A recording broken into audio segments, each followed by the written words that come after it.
प्रिय विद्यार्थियों, नमस्कार विद्यार्थियों। आज हम देख रहे हैं कि साहित्य अपने समय की परिस्थितियों, अपने समय के मानव की सोच और भावनागत विचारों के अनुसार चलता है।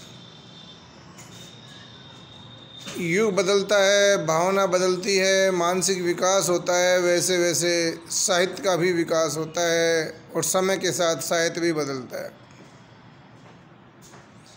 देखिए, वाल्मीकि ने जिन जिन बातों को अवगुण समझा, अपनी कल्पना के प्रधान नायक रामचंद्र में जिन मूल्यों को स्थापित करवाया, वही सब व्यास के समय में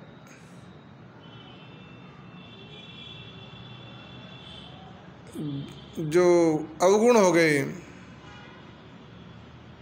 अर्थात रामचंद्र के समय में जिन अवगुणों को मानव से दूर करने की कोशिश की, वही महाभारत के समय में जो राम के समय में अवगुण माने जाते थे, उन अवगुणों को स्वीकार कर लिया गया। ये समय के बदलाव का प्रभाव था। शत्रु संहार और निज कार्य साधन निमित्त व्यास ने महाभारत में जो जो उपदेश दिए हैं और राजनीति की काट ब्योंत जैसी जैसी दिखाई है, उसे सुने बिस्मार्क सरी के इस समय के राजनीति के मर्म में कुशल राजपुरुषों की अक्ल भी चरने चली जाती होगी। अर्थात महाभारत में जो युद्ध जीतने के और सत्ता प्राप्ति के जो मार्ग और जो चालें बताई गई हैं, उसको पढ़कर तो बिस्मार्क जैसा कूटनीतिक व्यक्ति भी दांतों तले अंगुली दबा जाता होगा। इससे निश्चय होता है कि प्रभुत्व और स्वार्थ साधन तथा प्रवंचना परवश भारतवर्ष उस समय कहाँ तक उदार भाव, संवेदना आदि उत्तम गुणों से विमुख हो गया था। अर्थात देखिए, रामायण के समय का मूल्यवान संस्कृति से युक्त भारत महाभारत के समय में एक तरह से बहुत सी चीज़ों को छोड़ चुका था।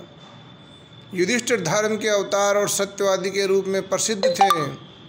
उनकी सत्यवादिता निज कार्य साधन के समय सब खुल गई।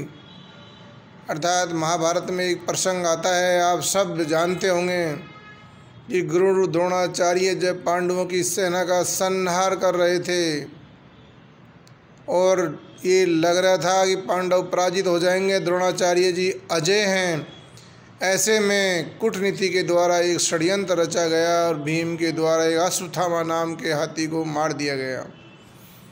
अब अश्वत्थामा गुरु द्रोणाचार्य का पुत्र भी था,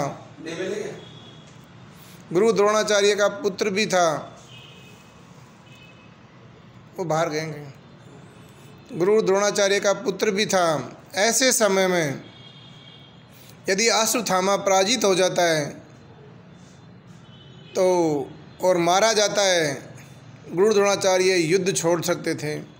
इस उम्मीद में हाथी को मार करके ये कहा गया कि अश्वत्थामा मारा गया और युधिष्ठिर सत्यवादी के रूप में प्रसिद्ध थे और उसकी बातों पर दुश्मन भी विश्वास करता था। तो युधिष्ठिर के द्वारा ये बात कहलवाई गई, अश्वत्थामा हते नरो वा कुंजरो, अर्थात अश्वत्थामा मारा गया और नर मरा या कुंजर, अर्थात व्यक्ति मरा या हाथी मरा। इस बात को युधिष्ठिर ने धीमे से कहा और अश्वत्थामा गुरु द्रोणाचार्य समझ लिया कि मेरा बेटा मारा गया। वो युद्ध छोड़कर उसकी आत्मा की शांति की प्रार्थना करने लगा। ऐसे में अवसर देख करके धृष्टद्युम्न ने उनकी गर्दन काट दी और युद्ध पांडवों के पक्ष में हो गया। ये देखिए, इस तरह के मूल्य, चाल, कपट जो राम के समय में नहीं थे, वो राम कृष्ण के समय में आ गए थे। अर्थात समय के साथ मूल्य बदल गए थे, संस्कार बदल गए थे। ये बदलाव का परिणाम है और साहित्य में भी वही लिखा गया। महाभारत के उपरांत भारत और ही हो गया था, अर्थात एकदम बदल गया था। इसकी दशा के परिवर्तन के साथ ही साथ इसके साहित्य में भी बड़ा परिवर्तन हो गया। इसके उपरांत बौद्धों का जोर हुआ, अर्थात महाभारत के बाद बौद्ध युग का प्रभाव आया। बौद्धों के धर्म का प्रचार प्रसार हुआ। जिन्होंने वेद की भाषा संस्कृत थी उसका भी उन्होंने खंडन करके आम बोलचाल जनता की भाषा प्राकृत को अपनाया और उसी में उन्होंने उपदेश दिए। जो ब्राह्मणों के अंदर बाह्य आडंबर थे, जो वेदों के अंदर कुरीतियाँ थी, उनका इन्होंने विरोध किया और सर्वसाधारण की बोलचाल की भाषा में उपदेश दिए थे। लोगों ने उसे अपनाया और संस्कृत की उपेक्षा हुई और वेदाचार्यों ने उसे, उनकी भाषा थी जो प्राकृत, उसको एक तरह से नीचों की भाषा कहा, प्राकृत अर्थात बिगड़ी हुई भाषा कहा। इस तरह का काल चलता रहा और संस्कृत के नाटकों में नीच पात्र की भाषा प्राकृत और उत्तम पात्रों की भाषा संस्कृत मानी जाती रही। लेकिन भाषा में बदलाव होता गया। कई सारी भाषाएं आई, सोरसेनी, महाराष्ट्री, मागधी, अर्मागधी, पैसाची, इन सब में बहुत कुछ विभेद रहा। जैनियों ने सब ग्रंथ ही अपने प्राकृत भाषा में लिखे, अर्थात समय के साथ भाषा भी बदली, विचार भी बदले और विचारों का विरोध भी आया। अब संस्कृत बोलचाल की भाषा न रह गई थी, फिर भी इसमें एक से बढ़कर एक ग्रंथ लिखे जा रहे थे। कालिदास जैसे महाकवि अवतरित हो रहे थे और भवभूति, भारवी, श्रीहर्ष, बाण की रचनाएं संस्कृत की और छटा बढ़ा रहे थे। वेद के उम्दा से उम्दा सूक्त भी लिखे, जो जिनमें हमारे पुराने आर्यों ने मरपच साहित्य की बड़ी कारीगरी दिखलाई थी, अर्थात बहुत मेहनत करने के बाद जो साहित्य की कारीगरी दिखलाई थी। संस्कृत के साहित्य के लिए विक्रमादित्य का समय ऑगस्टन पीरियड कहलाता है, अर्थात विक्रमादित्य के समय में संस्कृत में अच्छे अच्छे लेखकों का जन्म हुआ और अच्छी अच्छी रचनाएं उस समय लिखी गई। भारवी, माघ, मयूरी प्रभृति कई उत्तम कवि धराधिपति भोजराज के समय तक, उनके उपरांत भी जगन्नाथ पंडित राज तक बराबर संस्कृत, परिष्कृत संस्कृत में रचना होती रही। भोज का समय तो यहाँ तक कविता की उन्नति का था। एक एक श्लोक के लिए असंख्य इनाम राजा भोज कवियों को देते थे। वेद का साहित्य उस समय यहाँ तक दब गया था कि छांदस मूर्ख की एक पदवी रखी गई थी। केवल पाठ मात्र वेद जानते वाले छांदस कहलाते थे। वे अब तक भी निरे मूर्ख होते आए हैं।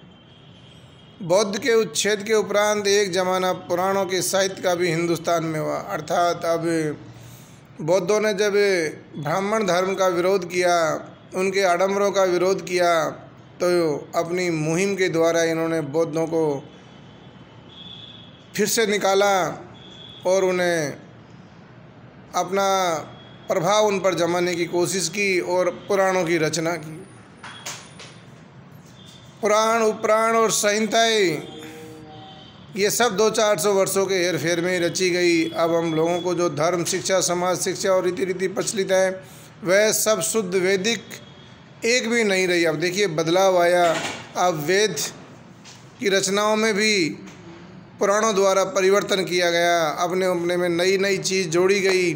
थोड़े से ऐसे लोग हैं जो अपने को स्मार्ट मानते हैं, उन्हें अलबत्ता अधिकांश वेदोक्त कर्म का यत् किंचित प्रचार पाया जाता है, सो भी केवल नाम मात्र को। पुराण उसमें भी बीच बीच में आ घुसा है। हमारी विद्यमान छिन्न भिन्न दशा, जिसके कारण हजार हजार चेष्टा करने पर भी जातीयता हमारे आती ही नहीं, सब पुराण की ही कृपा है। जब तक शुद्ध वैदिक साहित्य हम लोगों में प्रचलित था, तब तक जातीयता के दृढ़ नियमों में जरा भी अंतर नहीं होने पाया था।